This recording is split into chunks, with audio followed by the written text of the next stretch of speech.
Welcome to Casting Class, the engineer's podcast for all things metal casting. Casting Class is brought to you by Batesville Products, the manufacturing experts who have been casting, machining, and polishing custom aluminum components for over 75 years. We're kicking off the new year with a special episode. We're revisiting some of the hottest topics we've covered in 2024 and answering some common questions we've gotten from our listeners this past year. From casting defects to design opportunities, we're going to touch on it all. Then we'll look ahead to 2025 to talk about technology and exciting advancements that we're looking forward to this year, so stay tuned.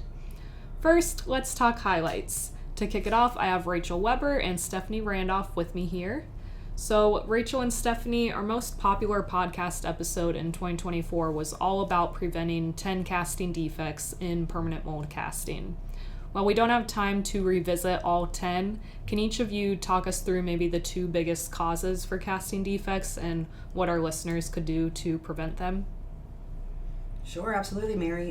One common cause for casting defects is mold health.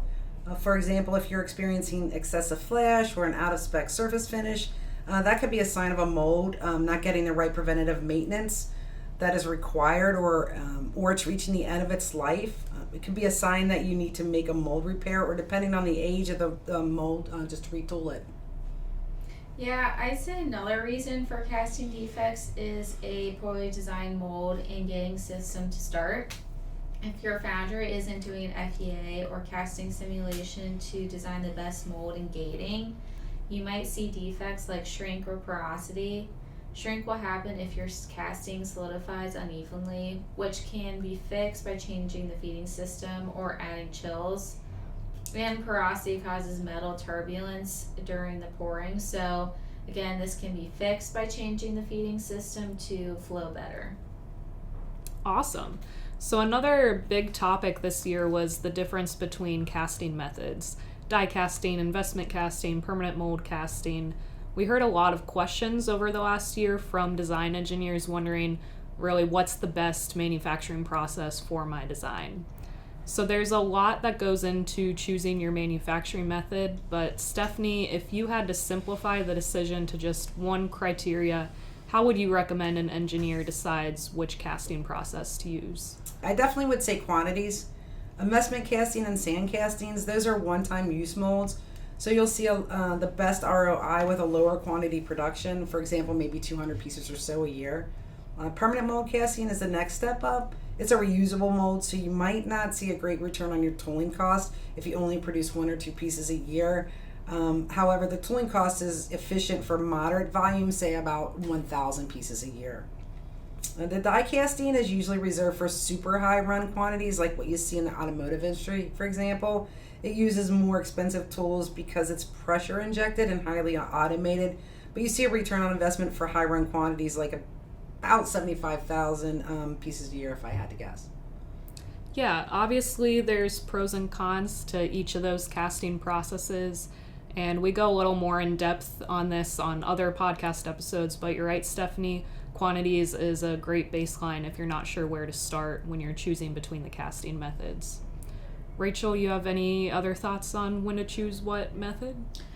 Sure. So sometimes it also depends upon the type of quality you're looking to get out of the casting. So, for example, die casting, if you're looking for superficial, high quality finishes, so you don't have to really machine too much below the surface, definitely recommend die casting. So you see like a lot of your doorknobs and faucets is an example you've used in the past of where you would want to use die casting. Permanent mold is great if you're looking for a denser casting, so you need less porosity and you need to do a lot of secondary operations like machining and or polishing so you can get a nice finish below the surface. I would say investment and sand casting follow along a similar process. Investment casting, you can get some really tight tolerances so you can get some nice details out of it. Sand would be good for, you're not going to get quite the same density that you would out of a permanent mold, but you can get similar quality, maybe just not quite as nice surface finish. All right, well, the last highlight I want to talk about from 2024 is cores. So we did an episode with our engineering team about sand cores, pool cores, and cast inserts. These cores and inserts present a really cool design opportunity, and they're a great way to manufacture complex parts. Rachel, what are some creative ways you've seen cores used since we last talked about them in 2024? So we have actually started using some 3D printed cores recently. So when we were getting into a project where we are trying to find a supplier to get our core box up and running, we utilized 3D printed cores in the meantime to keep the process running while we got the other supplier up and running. You can also use some cores in different types of electronical needs. So if you need to do wiring and stuff like that, that's a cool way to use cores, so you can hollow out the middle and get some cool details inside. Stephanie, anything you want to add? I think I'd just like to add, I think BPI has the experience to create cores for complex designs, and we've recently used, I believe, Rachel, we were working on a project that used half and half. So half sand core, half steel in a complex design, correct? Mm-hmm. I think that's what Awesome. I would add. Yeah, absolutely. Is shell core like a totally different thing? So you can use shell core or core box or Okay. cold box core making in permanent mold. I'm not like an expert in it, but I know depending upon the size of the part, so the larger the core you're going to get, the heavier the core is going to be, so you're going to want to use a shell hot box method. Whereas sometimes when it's a smaller sand core, smaller part, a cold box where it's a solid core might be better, so it's easier to knock it out of the part. So it really, I think, depends upon complexity and size of the part. Agreed. Nice. So those were some of our big topics of 2024, but what are going to be the big topics of 2025? Rachel and Stephanie, could you give us a look forward at maybe what's to come this year, new technologies or advancements that maybe we might expect to see in 2025? Sure. Technology is always improving, and it seems to be moving at a rapid pace recently. I think in 2025 we're going to see a lot more AI being used in manufacturing. It boomed last year, but 2025 is a year I think it's going to get more refined, and we'll see a lot of helpful applications of AI and more acceptance of its use in manufacturing industry for that matter.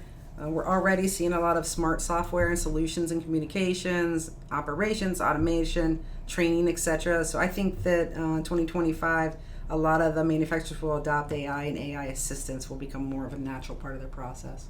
Very cool. And scary. It's scary, absolutely. Yeah. I mentioned this earlier, but one technology that's been in the spotlight is 3D printed sand tooling or cores. I think in 2025 we're going to continue seeing advancements in 3D printing. So sand core printing or sand mold printing is becoming more widespread and accessible, especially for prototyping. That's something to keep an eye out in 2025. Absolutely. Another thing I think we're excited about this year at Batesville Products is the automation is growing in the manufacturing industry. So we have added automatic degassing to control porosity. We have remote furnace monitoring to produce better castings. We also have several robots for sawing, machining, and polishing. And in 2025, we plan to continue to expand our technology and automation. This year, we're implementing robotic pouring for gravity casting. So we're really, really super excited about that. I think that's what we're looking forward to for 2025. Well, it sounds like there's a lot of exciting things happening in the casting industry this year, and it was nice to close out 2024 with a popular topic wrap-up. So thank you, Stephanie and Rachel, for joining me today. Thanks for having us, Mary. Yeah. Thank you, Mary. Thanks for listening to Casting Class, the Engineers podcast for all things metal casting. For more episodes, videos, and guides, check out BatesvilleProducts.com. See you next month.